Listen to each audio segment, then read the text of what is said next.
ሰላም አለይኩም ወራህመቱላሂ ወበረካቱ ውድና የተወደዳችሁ እህት ወንድሞቼ እንደምን አላችሁልኝ? እኔ አልሐምዱሊላህ በጣም ሰላም ነኝ። በያላችሁበት ሰላማችሁ ብዝት ይበልልኝ። ዛሬም እንደተለመደው የተለያዩ ትምህርቶችን ይዤላችሁ ብቅ ብያለሁ። እስከ መጨረሻው እንደምትከታተሉኝ አልጠራጠርም። የማታውቁኝ ካላችሁ ሰይድ ወርቁ እባላለሁ። ቻናሌን ከወደዳችሁት ላይክ፣ ሰብስክራይብ፣ ሼር ማድረጋችሁን እንዳትረሱ ማለት ነው። የዛሬው ትምህርት የጉሮሮ አክታ መብዛት የሚለውን እናያለን። በመተንፈሻ አካላት ላይ መጠነኛ የሆነ አክታ ወይንም ንፍጥ በአይነቱም የማጣበቅ የመዝለግለግና ነጭ ቀለም ያለው ሲሆን በአንዳንድ ምክንያቶች ከመጠን ያለፈ የአክታ መብዛት ያጋጥማል።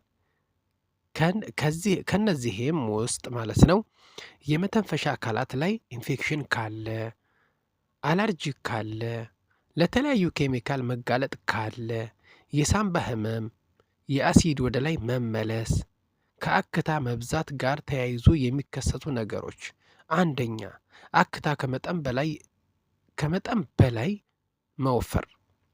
ይህ አይነት ለውጥ በዋነኛነት የሚከሰተው ንፍጥ አምራች ክፍሎቹ ሲደርቁ ነው።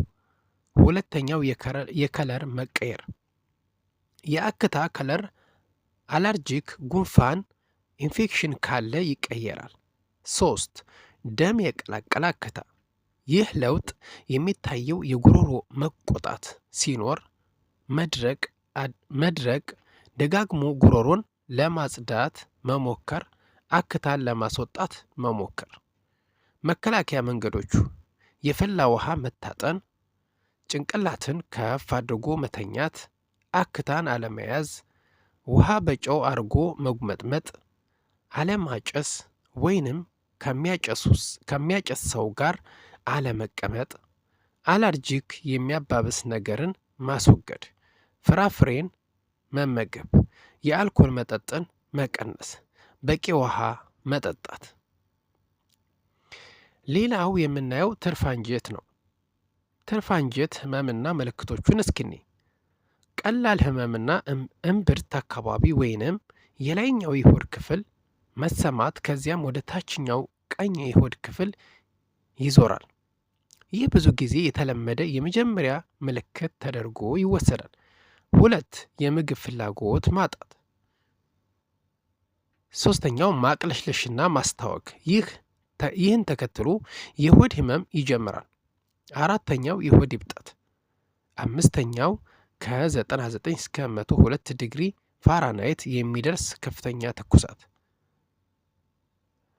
6ኛው ከሆድ ጋዝ ፈስ ወይም ለማስወጣት መቸገር ያጋጥማል።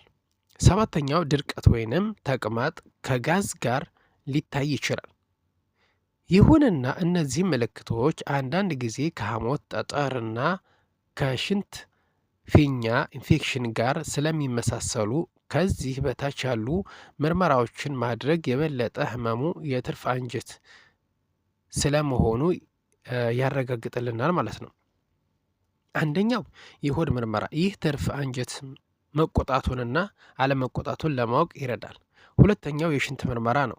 ይህ የፊኛ ኢንፌክሽን አለመሆኑን ያረጋግጥልናል። 3ኛው የትልቅ አንጀት ምርመራ ነው። 4ኛው የደም ምርመራ ሰውነታችን በኢንፌክሽን መጠቃቱን ለማወቅ ይረዳል። 5ኛው የሲቲ ስካን የአልትራሳውንድ ምርመራ ማድረግ የትርፍ አንጀት ደረጃን ያሳያል። የትርፍ አንጀት ህመም ህክምና በዋናነት ቀዶ ጥገና ሲሆን አፔንዴክቶሚ ይባላል።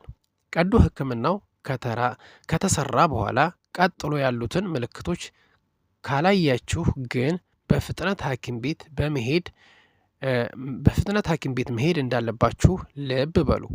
አንደኛው የማይቆጣጠሩት ትውኪያ ካለ፣ 2ኛው የሆድ ህመም ከጨመረ፣ 3ኛው ራስ ማዞር ወይንም ራስ መሳት፣ 4ኛው በትውኪያ ወይንም በሽንት ውስጥ ደም ካስተዋሉ፣ 5ኛው ቀዶ ጥገና ላይ ደም ወይንም ህመም የሚጨምር ከሆነ፣ 6 ትኩሳት ካለ፣ 7ኛው እንዲሁም በቁስሉ ላይ መግል መታየት ካያችሁ ማለት ነው። ቶሎ ብላችሁ እንግዲህ ወደ ሐኪም ቤት መሄድ ግድ ይላል ማለት ነው። እሺ ሌላ የምናየው ሞደስና መዘዙ የሚለውን እናያለን። በፋብሪካ ደረጃ እየተመረቱ በጥቅም ላይ የሚውሉ ዘመናዊ የወር አበባ መቀበያ ፓዶችም ሆኑ ጨርቆች እጅግ አደገኛ የሆነ ችግሮችን እንደሚያስከትሉ ጥናቶች ጠቁመዋል። ጆርናል ኦፍ ኢንፌክሽን ዲዚዝ ይፋ ባደረገው መረጃ በወር አበባ መቀበያ ሞዴሶች ሳቢያ የሚራቡ አደገኛ ባክቴሪያዎች ከሴቶችም አልፈው ወንዶችን ለህልፈተ ሕይወት እየዳረጉ ነው። በወር አበባ ወቅት በሚፈሰው ደም ውስጥ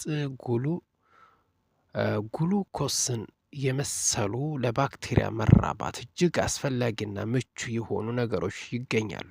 እነዚህም በወር አበባ መቀበያ ሞዴስ ውስጥ በመግባት በቀላሉ ለመራባትና ለመሰራጨት ይችላሉ። ስታፊሎከሰስ የተባሉ እጅግ አደገኛ ችግር ሊያስከትል ለሚችል በሽታ ምክንያት ለሚሆኑ ባክቴሪያዎች ቶክሲክ ሸክ ሲንድሮም የተባለና እስከ ሞት ሊያደርስ የሚችል አደገኛ የፍትወተ አካል ኢንፌክሽን ይፈጥራል።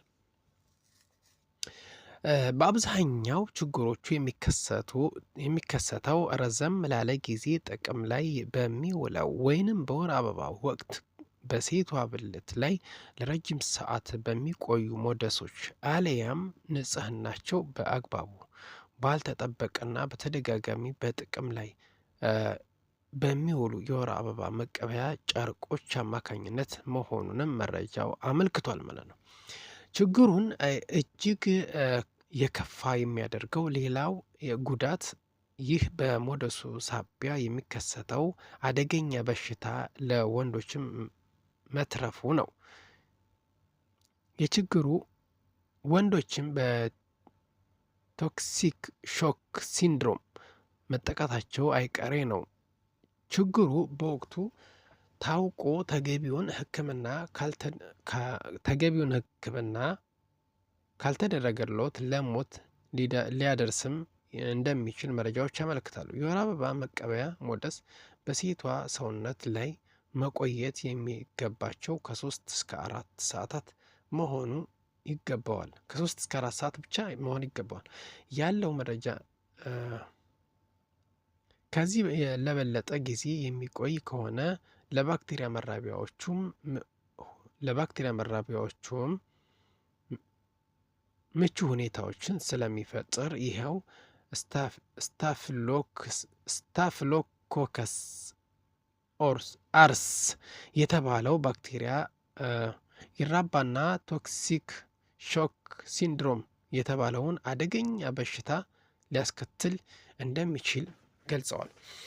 ይህ እጅግ አደገኛና በግብረ ስጋ ግንኙነት ሳቢያ ከአንዱ ወደ አንዱ የሚተላለፍ በሽታ ከመከሰቱ በፊት ከፍተኛ ጥንቃቄ ማድረግ እንደሚገባና ሴቶች በወር አበባ ወቅት የሚጠቀሙበትን ሞዴስ ለአጭር ጊዜ በንጽህና ሊጠቀሙበት እንደሚገባ ያመለክታል ማለት ነው።